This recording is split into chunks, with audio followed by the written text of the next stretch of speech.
우리 인간의 지나온 문명사에서, 우리 인류의 문명사에서 큰 영향을 끼친 문명 가운데 우리는 로마 제국의 문명을 손꼽지 않을 사람은 아마 아무도 없을 것입니다.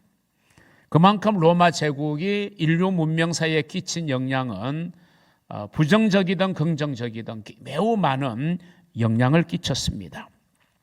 모든 길은 로마로 통한다 라는 말처럼 이 로마 제국은 그만큼 강력하고 그리고 거대한 제국을 이루게 되었습니다. 그러나 그렇게 거대하고 강력한 로마의 대제국도 결국에는 멸망하게 됩니다. 그러면서 많은 사람들은 로마 제국의 멸망의 원인을 분석하는 그런 책들을 출간하게 되었습니다. 다양한 원인들을 제시하고 있습니다.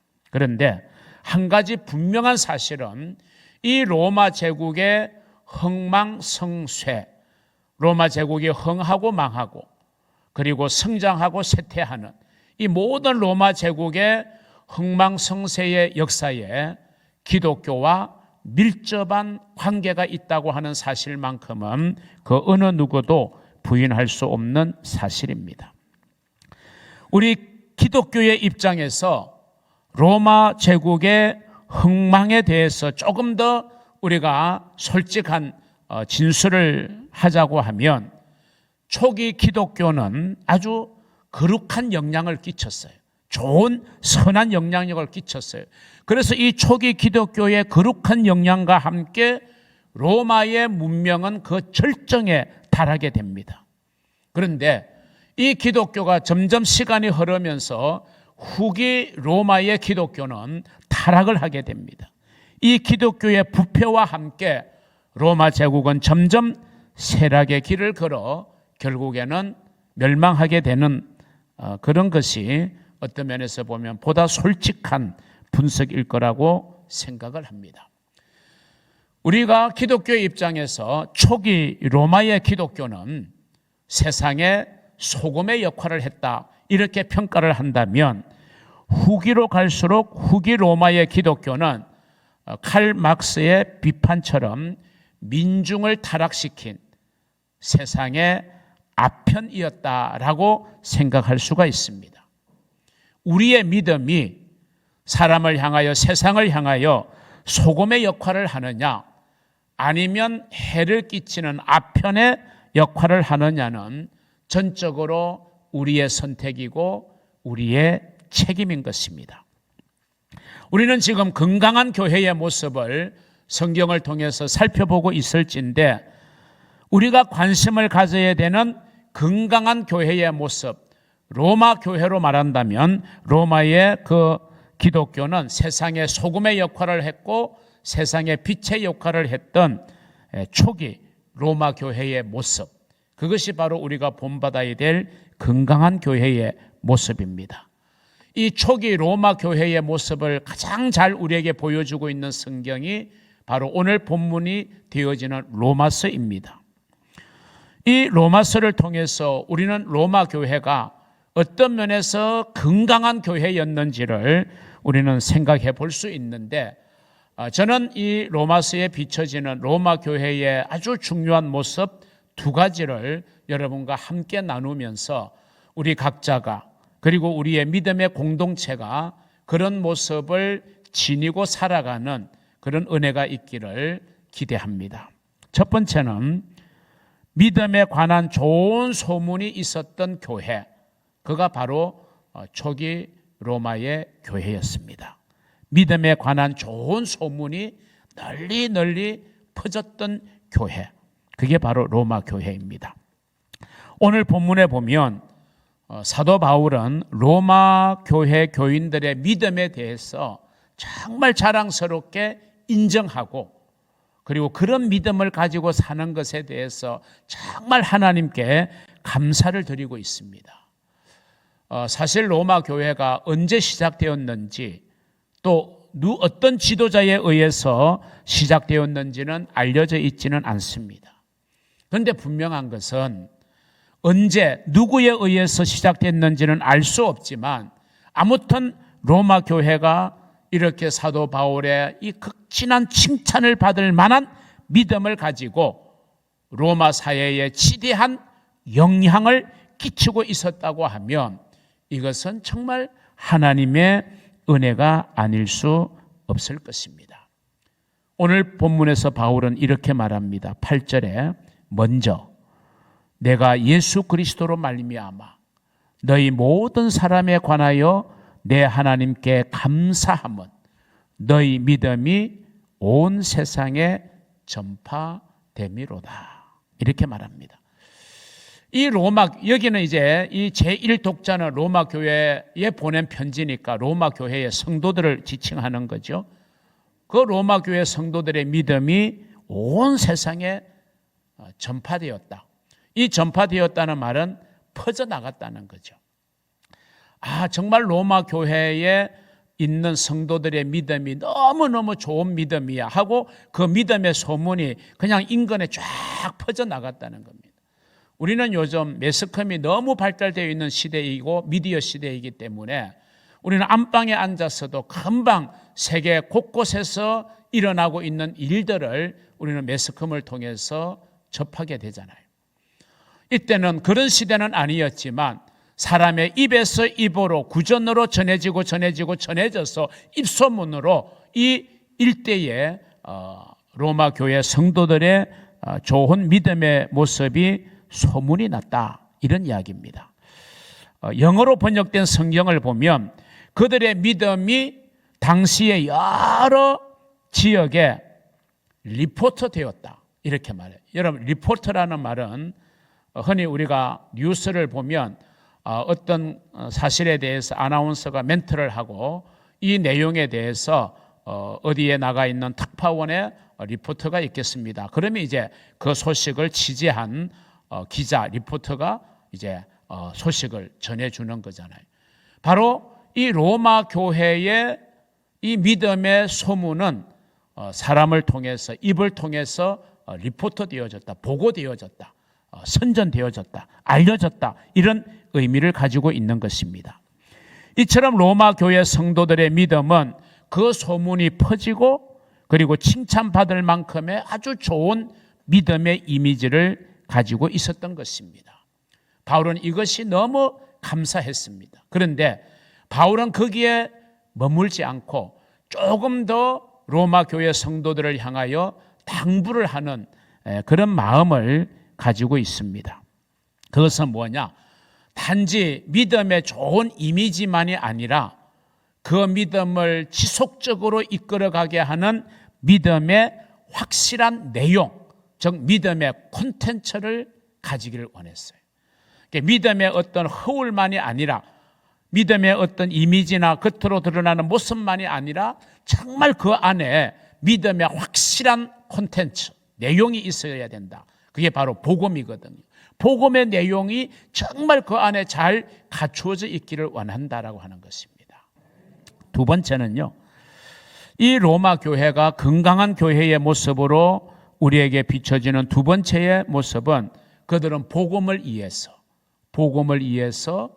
사랑의 수고, 사랑의 헌신을 아끼지 않았던 교회. 기꺼운 마음으로 복음을 위한 일이라면, 선교를 위한 일이라면 사랑의 수고를 기꺼이 아끼지 않고 흘러 넘치는 교회가 바로 로마 교회였다라고 하는 것입니다. 이런 내용은요, 로마서의 제일 마지막 16장에 가서 보면 바울 사도가 로마 교회의 성도들에게 문안하는 대목에서 우리가 엿볼 수 있어요. 로마서 16장에 보면 바울이 쓰게 되어진 13권의 서신들과 비교해 볼 때 이 로마서 16장에서 가장 많이 반복하고 있는 표현이 있어요. 그게 뭐냐 하면 사랑하는 이라는 표현이에요. 여러분, 우리가 살아가면서 사랑하는 누구 아니면 나는 너를 사랑한다, 사랑이라는 말을 참 많이 하고 있어요. 여러분이 많이 하기도 하고 많이 듣기도 해요. 그런데 그 말에 진심이 느껴지고 영혼이 담겨져 있는 사랑한다는 표현이고 또 그런 고백인지, 아니면 그냥 사탕발림의 어떤 접대용의 표현인지 이건 우리가 한번 생각해 보아야 됩니다. 저는 가끔 국회에서 이루어지는 일을 이제 중계 방송하는 그런 이제 영상을 보면서 참 아쉬운 마음이 하나 있어요. 사실 뭐 정치하는 사람들이 요즘 얼마나 백성들의 근심 걱정이 되고 지탄의 대상이 되고 비난의 대상이 되고 있잖아. 여야를 막론하고. 그런데 그들이 꼭 이렇게 회의를 하거나 뭐 지금 국감 기간인데 꼭 앞에다 붙이는 단어가 하나 있더라고요. 이제는 존경하는 누구누구 의원께서 질문하겠습니다. 그럼 뭐 그들 스스로도 막 발언할 때 상대를 지칭할 때 존경하는 이런 표현을 쓰고요. 그러다 보니 이제 답변하는 국무위원들조차도 방금 존경하는 어떤 의원께서 질문하신, 저는 그 말을 들으면서 과연 저 사람들의 마음에서 우러러 나와서 존경하는 이런 표현을 쓸까? 저는 그렇지 않다고 봐요. 그리고 그 말을 들어야 되는 우리 국민들의 입장은 씁쓸하게 그저 없습니다. 여러분, 자기들끼리 존경하는 이라고 붙인다고 해서 여러분 우리 사람들의 마음이 정말 그들을 존경할까요? 그들이 존경받는 것은 우리 국민들이 정말 마음에서 느껴야 돼요. 저 사람 정말 내가 존경스럽다. 저런 의원 정도라면 내가 정말 존경한다. 그래서 정말 그 사람이 존경을 받아야지 그냥 사탕발림의 이야기로 마음에도 없는 말 존경하는 의원님이라고 해서 그 사람이 정말 존경받을 사람인가? 그건 아니잖아요. 마찬가지 논리죠. 우리가 사랑하는이라고 표현을 쓴다고 해서 내가 정말 그 사람을 진심으로 사랑하기에 사랑한다는 표현인지 아니면 그냥 사탕발림인지 아니면 그냥 어떤 것을 모면하기 위한 표현인지 그거는 말하는 사람도 알고 듣는 사람도 느낄 수 있는 거죠. 오늘 바울이 로마서 16장에서 사랑하는 이 표현을 여러 번 반복하고 있는데 이거는요, 여러분 접대용이 아니에요. 이건 사탕발림이 아니에요. 정말 바울이 그 복음 전도의 과정 속에서 그리고 주의 사역을 감당하면서 정말 그를 위해서 너무나도 사랑의 수고를 아끼지 아니했던 그 한 사람 한 사람의 수고가 머릿속에 마음속에 오래 기억되고 있는데 어찌 그 사람을 향해서 정말 마음에서 우러나오는 사랑하는 이 표현을 쓰지 않을 수 있겠어요. 사도 바울의 이 표현은 정말 마음에서 우러나오는 진심이 느껴지는 흔히 말하는 영혼이 담겨 있는 그런 표현이라고 저는 생각합니다.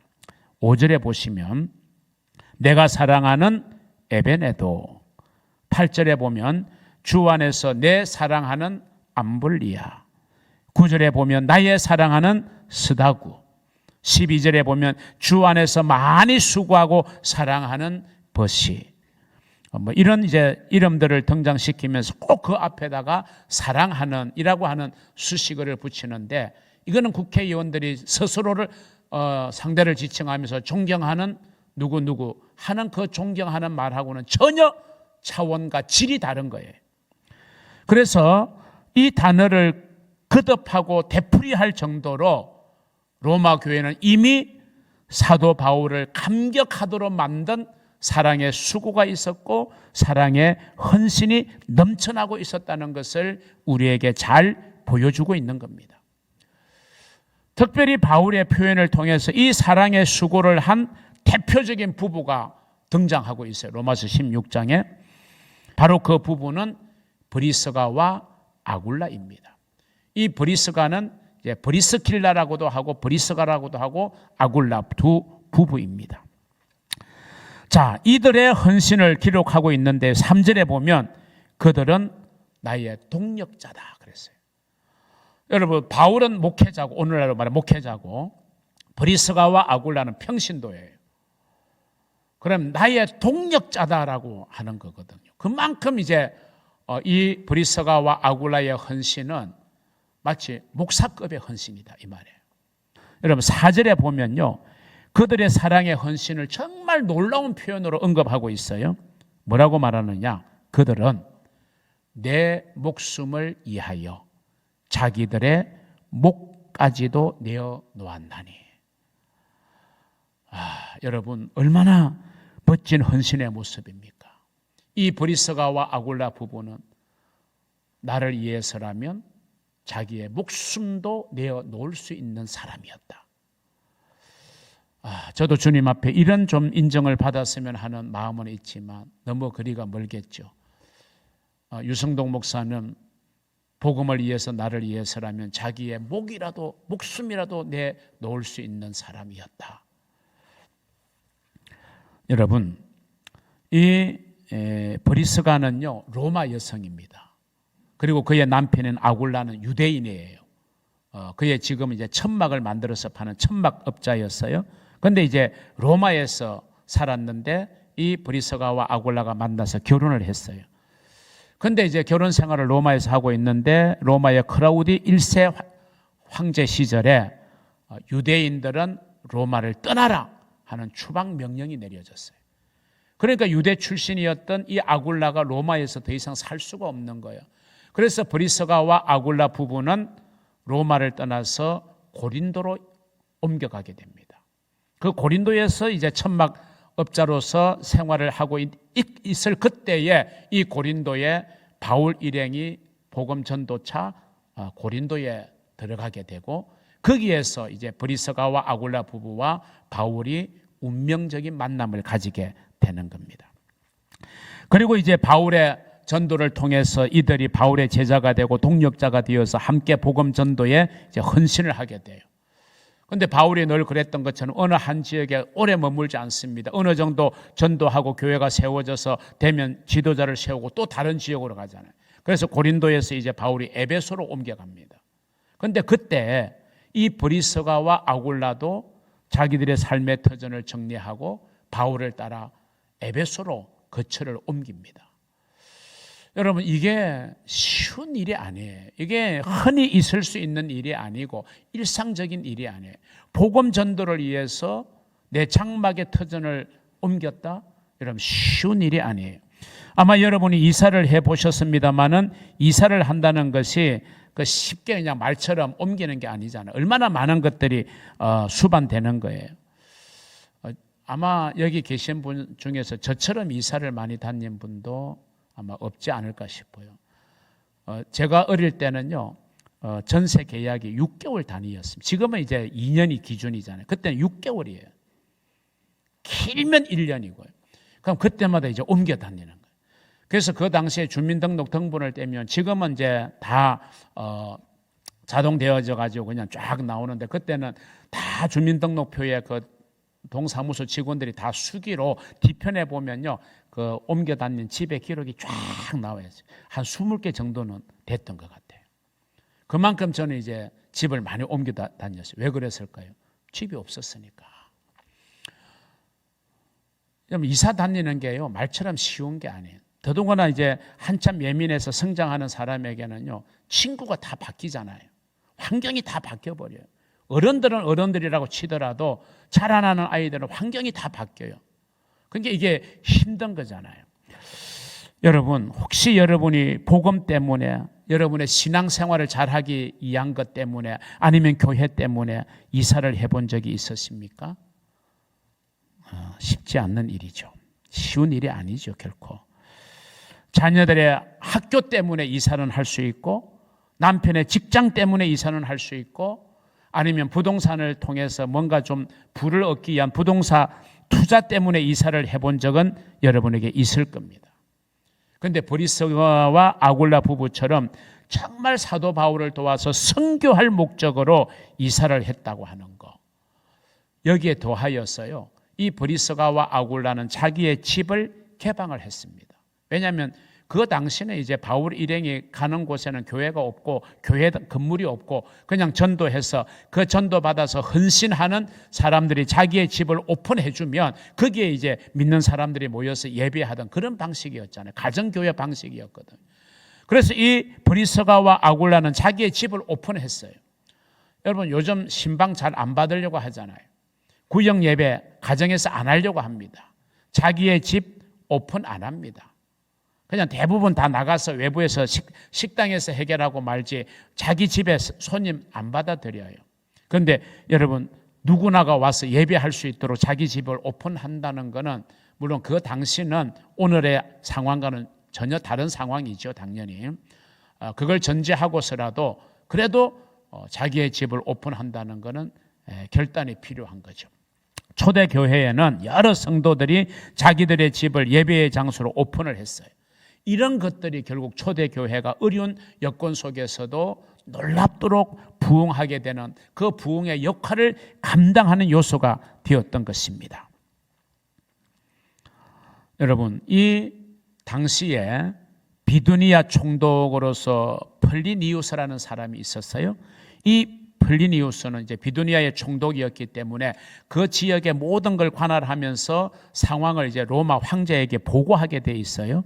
그래서 이 플리니우스라는 비두니아 총독이 이 비두니아 지역에 있는 그리스도인들의 모습을 편지로 써서 트리아누스 황제에게 보낸 편지가 지금까지 남아 있습니다.